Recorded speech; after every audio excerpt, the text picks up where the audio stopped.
95.7, the game in San Francisco. What has it been about game threes for you guys? There's been some different circumstances in each, but you guys have struggled more in game three than any other game.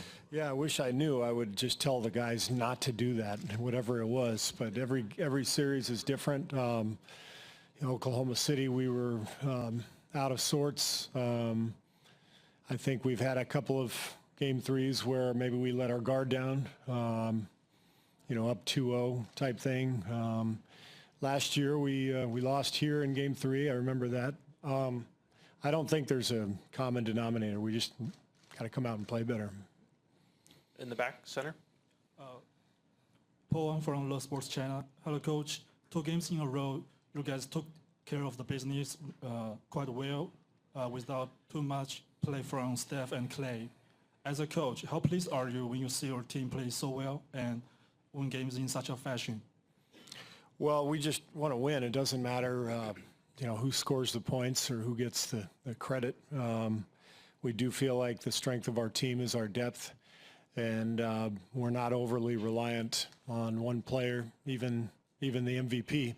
So our depth has shown so far, and I'm sure we'll have different players continue to step up as the series goes on. Back left. Marla Ridenour, Akron Beacon Journal. Would you expect to see a different Kyrie Irving, especially if they don't have Kevin Love and able to go? Well, we just expect Cleveland to play well, regardless of which individual players we're talking about. They're at home. Everybody plays better at home in the playoffs, and so I think they'll come out and they'll be more aggressive and play better, and it's up to us to deal with that and deal with the crowd and the emotion and all that stuff, and be able to keep the game under control and play well ourselves. In the center. Steve, Ron Krychek from the San Francisco Chronicle. I guess you kind of addressed this, but on the road in the playoffs, you guys have played some great games. Obviously, Game 6 in Oklahoma City, the overtime game in Portland, and also some games where you've gotten blown out very uncharacteristically. Why do you think there's been such a wide range of performances on the road in the playoffs? Well, this year it's been a little different with Steph's injury. I think, if I remember correctly, he sat out the Game 3 in Portland and then came back Game 4. Houston, he was, I guess, injured in the first half of Game 3. Was that Game 4? Yeah, so he missed Game 3. So, yeah, I mean, this year's been different. Last year we had a pretty smooth run health-wise. I think Mo got hurt a little bit in the conference finals, but for the most part we stayed healthy. This year's been a little jumbled, and we've obviously been challenged. Portland was a great series.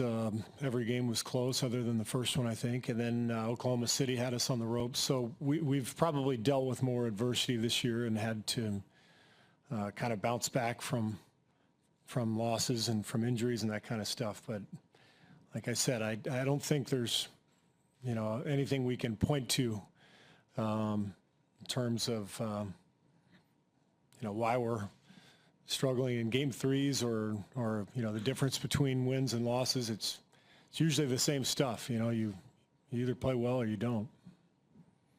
Back left. Coach, Davide Chinellato, NBA Italy. What do you think about Steph's decision to pull out of the Olympics, and were you consulted in the process? I was not consulted. That's Steph's decision. As his coach, I'm pleased. He needs rest. 2 straight years going to the finals. He's had injuries, not only this year but in the past. I think rest will serve him really well, but it's up to each individual player if he wants the experience or not. And that's a tough choice because being in the Olympics is a great honor. But I think for Steph, I think he weighed all the dynamics and realized that a summer of rest would be the best thing for him long term, and I think that's the wise choice. Monty in the back. Monty Poole, CSN Bay Area. Steve, typically bench guys are better at home than on the road, but you've got a couple of veteran guys, and Sean and Andre in particular. Would the home-road split you think be much different for those guys? It wasn't last year when we were here. Andre became the series MVP, obviously played extremely well here. Sean had a huge game 6 when we were able to close that series out. I kind of look at those guys as starters anyway, really. Andre was playing 35 minutes, and Sean has been through everything in his life and his career, so I don't think the road bothers them much. But it is true. I mean, it's harder to play longer minutes with your bench on the road for whatever reason. Momentum, crowd noise, it's tough to pinpoint it, but we're confident that our guys can come out and play well on the road anyway. Tim, this side in the front. Tim Reynolds, Associated Press. Steve, a couple weeks ago, the whole world was reminding you guys how mathematically improbable your situation was, down 1-3. Do you kind of remind your guys that Cleveland's hearing exactly the same thing right now, and in the same way that I'm sure it motivated you guys in some respects, it's probably holding true in their locker room as well? Yeah, that's a great analogy, one that we have already used. Doesn't matter what the scores are. It's, it doesn't matter if you win by 25 or lose by 25. It's, it's one game in the series, and we got blown out twice in a row in OKC. Down 3-1, we were able to come back. So we know we're playing against a great team. They're coming home. They can change the momentum around just with one win. So we've got to be ready. Steve, Paul Flannery, SB Nation. You mentioned earlier in the series that having a championship with this group lifts a burden. It can lift a burden with the group. How have you seen that manifest itself in focus and confidence? How would you sort of quantify that?